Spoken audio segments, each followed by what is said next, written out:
The meeting lasted 40 minutes. 40 minutes to divide 31 years of my parents' lives between their two children. My brother Kofi got the business, the equipment, the client relationships my father had spent 2 decades building, the company van, the workshop on Elmwood Road that my mother had worked double shifts to help pay off. All of it, wrapped up in a folder that the family solicitor slid across the table like it was nothing more than a grocery list. I got the jewelry box, my grandmother's jewelry box, wooden, painted blue. 3 rings inside that hadn't been worn since 1987, and a locket with a photograph so faded you could barely make out the faces. My mother looked at the table when they read it out. My father looked at Kofi. Kofi looked at me with an expression I had seen before. The particular mix of guilt and relief that lives on the face of someone who got what they wanted and needs you to be okay with it so they can be okay with it. I looked at the jewelry box. I said, "Thank you." And I meant it. Not because I was grateful. Not because I thought it was fair. I meant it because in that moment, sitting in that solicitor's office with the smell of old carpet and central heating, I understood something that would take my family another 3 years to understand. They had just given me everything I needed. If you've ever been the one who was overlooked, not because you weren't capable, not because you hadn't earned it, but simply because of who you were born, as in a family that had already decided what you were worth. Subscribe. Drop a comment. Tell me your version. I read every one. And stay with me, because what I did with that jewelry box and what became of my brother's business is a story I have been waiting a long time to tell. That night, I sat at my kitchen table for a long time. I didn't cry. I want to be honest about that. Not because crying would have been wrong, but because it wasn't what I felt. What I felt was older than sadness. It was the particular weight of something you have known for a long time, finally being said out loud. I had always known that Kofi was the heir, not because anyone had said it, because of the 1,000 small ways a family tells you what it believes without ever forming the words. The way my father took Kofi to the workshop on Saturdays and took me to my grandmother's house. The way business decisions were, explained to Kofi at the dinner table and summarized for me afterward. The way my mother, when I told her at 19 that I wanted to study finance, had said with genuine love, "I believe that's ambitious. Nadia, very ambitious." As if ambition in me was a foreign language she was hearing for the first time. I had studied finance anyway. I had graduated, worked, built a career in property investment that my family knew the outline of, but never the substance. When people ask what I do, I say I invest in property, and they nod and move on, and I let them, because the details, the portfolio, the returns, the 15 properties I had quietly accumulated over 8 years are mine. They have always been mine. My family thought I was comfortable. They had no idea I was building. That night at the kitchen table, I opened my laptop. I pulled up the property listings for Elmwood Road, the street where my father's workshop sat, and I looked at what was available in a 3-mile radius. Then I made a list, not of grievances, not of everything that had been said and unsaid and decided without me, a list of what I was going to do next. When I make a list, I always sleep well afterward. I slept very well that night. My name is Nadia Osei. My parents came to this country with 2 suitcases and a plan. My father, Emmanuel, built a small engineering, repairs business with his hands, and his knowledge, and 30 years of stubbornness. My mother, Grace, worked as a hospital administrator and put every spare pound into the business, and the house and the children's education fund that she kept in a separate account she reviewed every Sunday, morning after church. I am the eldest. Kofi is 4 years younger. I understood very early that my father's business would go to Kofi, Not because Kofi wanted it more or understood it better. In fact, for most of his 20s, Kofi had very little interest in the workshop and a great deal of interest in a series of ventures that my father quietly funded and that quietly failed. A music production company, an import business, a clothing line that produced one sample collection and then stopped. Each time my father said it was an investment in his son's future. Each time my mother said nothing, at the dinner table and everything, with her eyes when she looked at me. I didn't resent Kofi for this. I want to be clear about that. Kofi was not a villain. Kofi was a youngest son who had been told all his life that things would be provided for him and had reasonably believed it. He was funny and warm and generous with money he hadn't earned, which is not a character flaw so much as a symptom. What I resented, quietly, for years, in the way you resent things that have no single author and therefore no single address, was the assumption that I would be fine, that my ambition would take care of me, that the business, the legacy, the thing my parents had built with their lives naturally belonged to the son because sons carry things forward and daughters build their own lives elsewhere. I had built my own life elsewhere.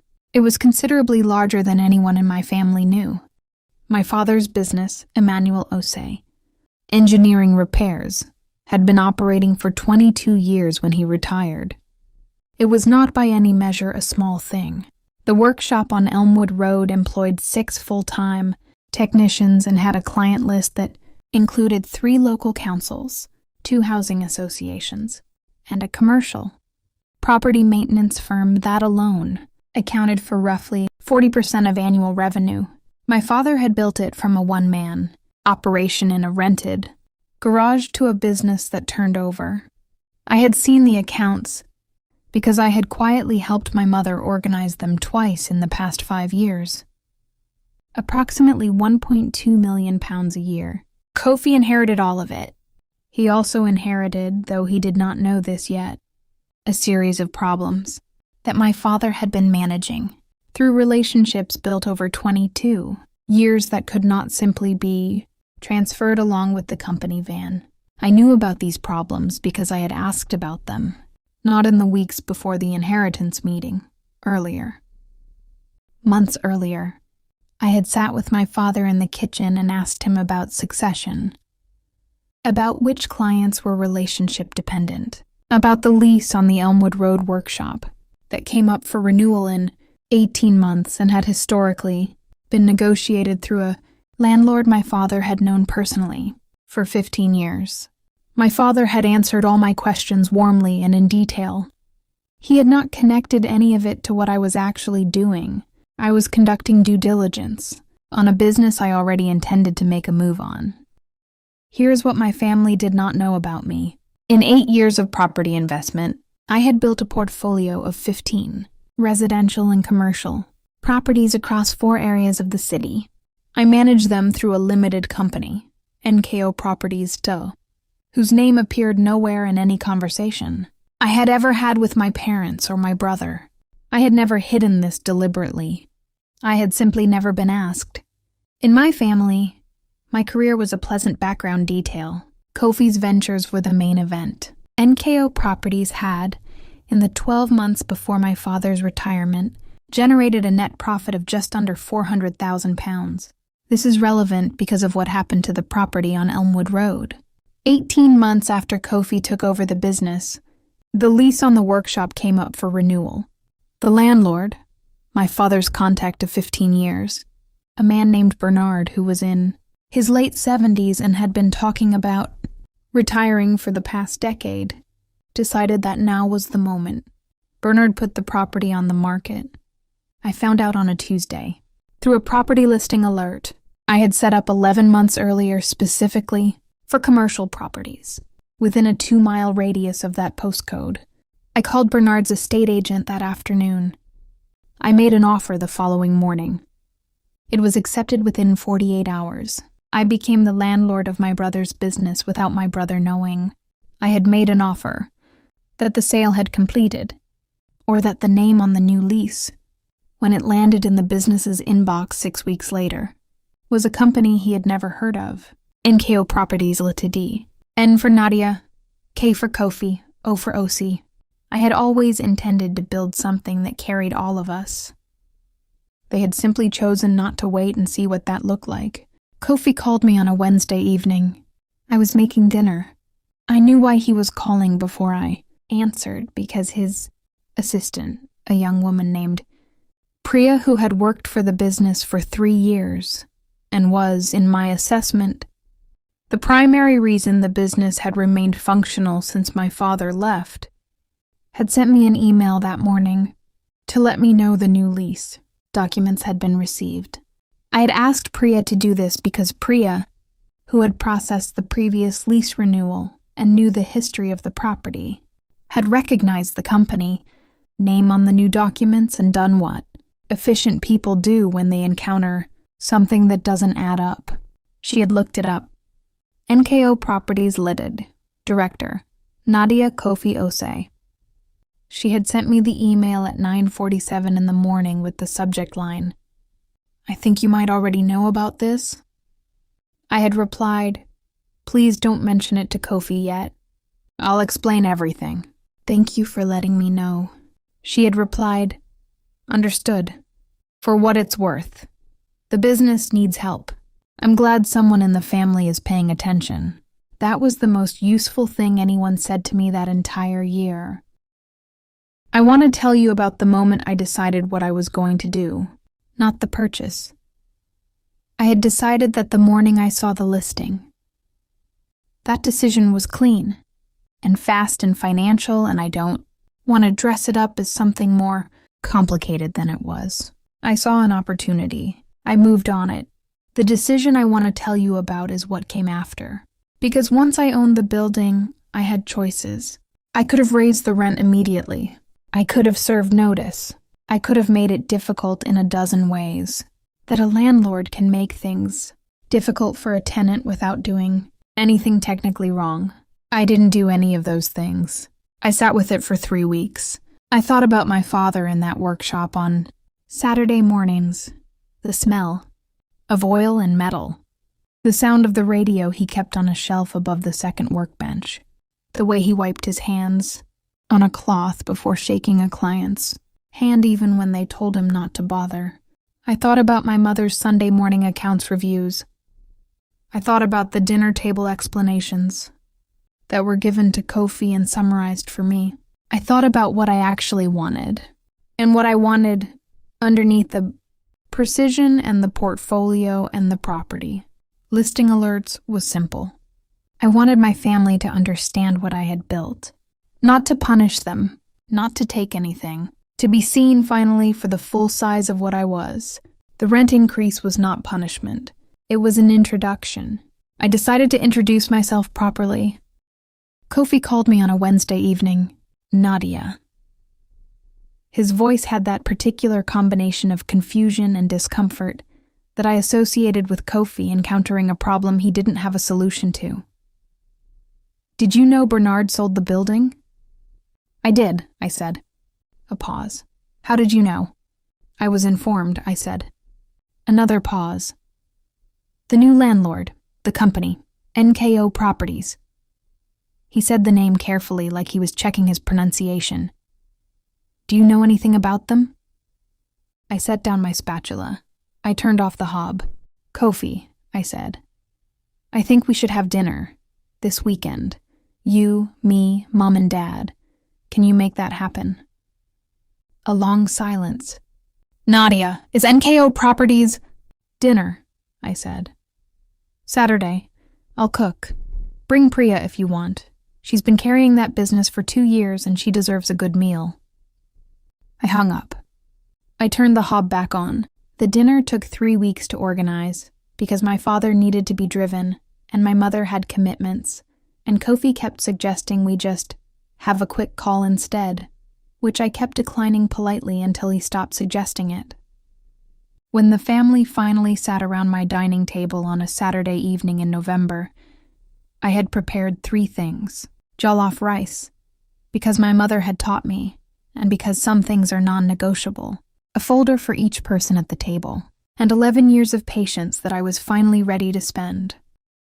We ate first. I want to be clear that I am not a person who uses food as manipulation.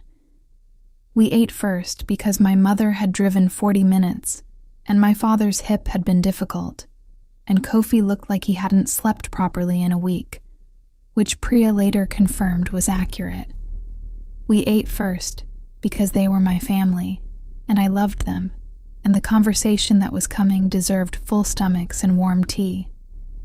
After dinner, I cleared the plates. I brought the folders to the table. I set one in front of each person.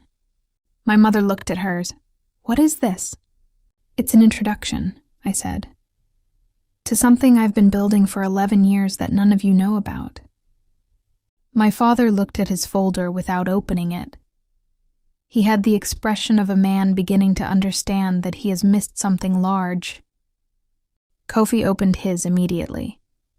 I had put his together with the most care, because his folder was the one that would change the most for him, and because whatever his flaws, Kofi was not a bad person, and I wanted him to receive this as information, not as an attack. Inside each folder was a summary of NKO Properties Landlord, its history, its portfolio, its financial performance over 11 years, and at the back, clearly marked, the title deed for the property on Elmwood Road. Kofi stared at the title deed for a long time. "You bought the building," he said. "Yes." "When?" 6 weeks ago, when Bernard listed it." He looked up. "Why didn't you tell me?" It was a fair question. I had thought about how to answer it. "Because I wanted to tell you properly," I said. "Not in a phone call, not in a text message. Here, with everyone. Because what I want to say is for all of you, not just for you." My mother had opened her folder. She was reading the portfolio summary with an expression I had never seen on her face before, not in 31 years of being her daughter. She was reading it the way she read the Sunday accounts, carefully, following the numbers. She looked up at me. 15 properties, she said. 16 now, I said, including Elmwood Road. She was quiet for a moment. My father had finally opened his folder. He was looking at the financial summary, the net profit figure, the portfolio value, the 11-year growth chart that my accountant had put together in a format I had specifically requested be clear and simple. He looked at it for a long time. Then he looked at me, and I watched something happen on his face that I had been waiting, without knowing I was waiting, my entire adult life to see. Recognition, not surprise, not guilt, something deeper and quieter than either. He was seeing me, the full size of me, for the first time. The night before that dinner, I had sat at my kitchen table again, same table as the night after the solicitor's office, same lamp, same late hour. I thought about what I was doing, and whether it was the right thing, not the business decision. That had always been right. I thought about whether bringing the family to that table, opening those folders, was an act of honesty, or an act of revenge dressed as honesty. I sat with that question for a long time. Here's what I concluded. I was not there to punish my family. I was there because the alternative, continuing to be the daughter who was fine, the sister who was comfortable, the woman whose ambitions were acknowledged with a nod and forgotten, was a kind of disappearing that I had been doing for 11 years, and was no longer willing to continue. My family had made their decisions about what I was worth from a distance, from assumptions, from a story about daughters and sons, and what each was for that they had inherited without questioning and passed on without meaning to. I had lived a different story, a larger one, and I had every right to say so. This was not revenge. This was an introduction. I closed my laptop. I went to bed. In the morning, I made jollof rice and set the table for 6. The conversation that followed the folders lasted 3 hours. I am not going to recount all of it, because some of it belongs to my family and not to a story. What I will tell you is the parts that matter. My father spoke first. He set down the folder and he looked at me and he said, "Not to the room, to me specifically," which was the thing I had needed without knowing how to ask for it. I didn't know. I said, "I know you didn't." "I should have asked," he said. "Yes," I said, "you should have." He nodded. He is not a man who apologizes easily. This is a trait I have inherited from him, which is perhaps why I understand it. The nod was his apology. I received it. My mother was practical, because my mother is always practical. She wanted to understand the portfolio, how it had been financed, what the returns looked like, whether I had a management team or was doing it alone. We sat for an hour going through the documents together, and I watched her face as she followed the numbers, and I thought, she would have been extraordinary in this industry. She still could be. I told her that. She looked at me and said nothing for a moment, and then said, "Maybe." Which from my mother is the same as yes. Kofi was quietest. He sat with his folder in front of him and listened and asked occasional questions.